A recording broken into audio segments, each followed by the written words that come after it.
بسم اللہ الرحمن الرحیم۔ السلام علیکم ورحمۃ اللہ وبرکاتہ۔ منیفہ وائس میں آپ سب کو خوش آمدید۔ تو گائز، یہ قدرت کا قانون ہے کہ اس دنیا میں جو بھی آتا ہے اسے واپس ضرور جانا ہوتا ہے۔ اس دنیا میں آنے کی ترتیب تو ہے لیکن جانے کی کوئی ترتیب نہیں۔ موت کا ذائقہ ہر ایک نے چکھنا ہوتا ہے اور قبر کی اندھیری کوٹری میں ہر ایک نے جانا ہوتا ہے۔ امیر ہو، غریب ہو، بادشاہ ہو یا فقیر، اس نے موت کو گلے لگانا ہی ہوتا ہے۔ فرمانے مصطفیٰ صلی اللہ تعالیٰ علیہ وآلہ وسلم، جب آدمی پر نظر کا عالم طاری ہوتا ہے تو اللہ تعالیٰ کی طرف سے 5 فرشتے بھیجتا ہے۔ پہلا فرشتہ اس وقت آتا ہے جب اس کی روح حلق تک پہنچتی ہے اور اسے پکار کر کہتا ہے، اے ابن آدم، تیرا طاقتور جسم کہاں گیا؟ آج یہ اتنا کمزور ہے۔ تیری زبان کہاں گئی؟ آج یہ کتنی خاموش ہے۔ تیرے گھر والے کہاں گئے؟ آج تجھے کس نے تنہا کر دیا؟ پھر جب اس کی روح قبض کر لی جاتی ہے اور کفن پہنا دیا جاتا ہے تو دوسرا فرشتہ اس کے پاس آتا ہے اور کہتا ہے، تو نے تنگ دستی سے بچنے کے لیے جو مال اسباب جمع کیا تھا وہ کہاں ہے؟ تو نے تباہی سے بچنے کے لیے جو گھر بنائے تھے وہ کہاں گئے؟ تو نے تنہائی سے بچنے کے لیے جو کچھ تیار کیا تھا وہ کہاں گیا؟ پھر جب اس کا جنازہ اٹھا لیا جاتا ہے تو تیسرا فرشتہ اس کے پاس آتا ہے اور اسے پکار کر کہتا ہے، تو ایک ایسے لمبے سفر کی طرف رواں دواں ہے جس سے لمبا سفر تو نے آج سے پہلے کبھی طے نہیں کیا تھا۔ آج تو ایسی قوم سے ملے گا آج سے پہلے کبھی تو نے اس سے نہیں ملا تھا۔ آج تجھے ایسے تنگ مکان میں داخل کیا جائے گا کہ آج سے پہلے کبھی ایسے تنگ جگہ پر گھر میں نہیں گیا ہوگا۔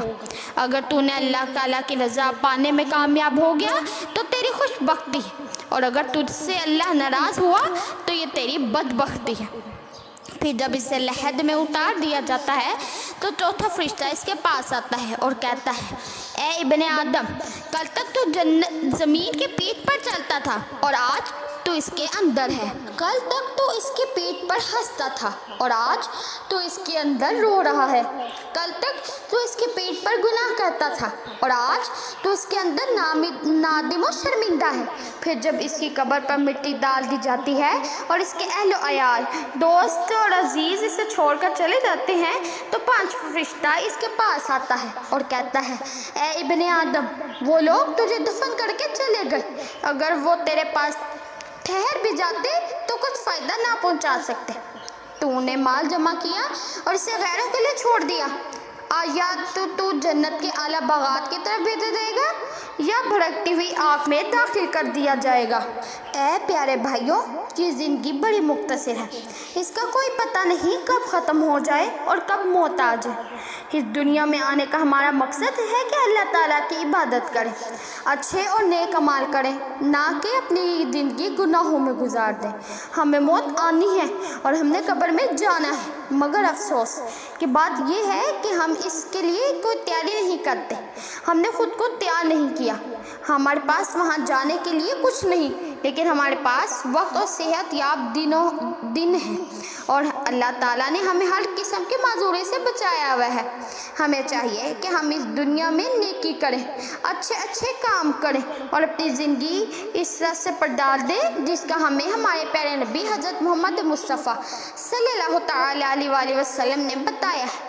اللہ تعالیٰ ہم کو سمجھنے اور نیک کام کرنے کی توفیق عطا فرمائے، آمین۔ تو گائز، یہ تھے میری آج کی ویڈیو۔ امید کرتی ہوں میری آج کی ویڈیو بھی آپ لوگوں کو بہت ہی زیادہ اچھی لگی ہوگی۔ اگر میری آج کی ویڈیو اچھی لگی تو اس کو لائک، شیئر اور میرے چینل کو سبسکرائب کرنا مت بھولیں گا، تاکہ ہر نئی آنے والی ویڈیو کی نوٹیفیکیشن آپ کو بروقت موصول ہو جائے اور آپ اسی طرح سے ہی اچھے واقعات سن سکیں۔ تو گائز، ملتی ہوں اپنی نیکسٹ ویڈیو میں کسی اور واقعے کے ساتھ۔ تب تک کے لیے اللہ حافظ۔